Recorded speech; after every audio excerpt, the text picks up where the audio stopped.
ইতিমধ্যেই পশ্চিমবঙ্গের মুখ্যমন্ত্রী শুভেন্দু অধিকারী তিনি কড়া নির্দেশ দিয়েছেন যে কোনোভাবেই গাঁজা এবং বেআইনি কারবার মদত দেওয়া যাবে না।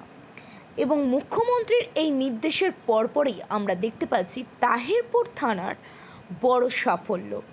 গোপন সূত্রে অভিযান চালিয়ে দুই ব্যক্তিকে গ্রেপ্তার করে তাহিরপুর থানার পুলিশের দাবি ধৃতদের কাছ থেকে আনুমানিক 10 কেজি গাঁজা, 2টি মোবাইল ফোন, বেশ কিছু নগদ টাকা এবং একটি টোটো উদ্ধার ও বাজেয়াপ্ত করা হয়েছে।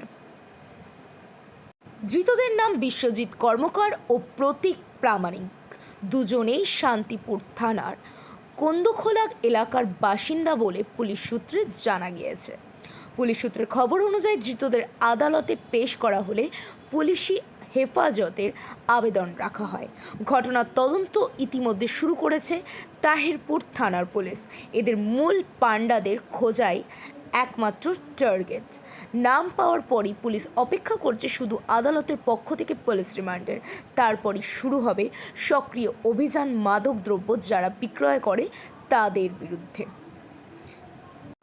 গোটা ঘটনার তদানীন্তন করছেন তাহিরপুর থানার ভারপ্রাপ্ত আধিকারিক Joy Das. Bureau report, news super.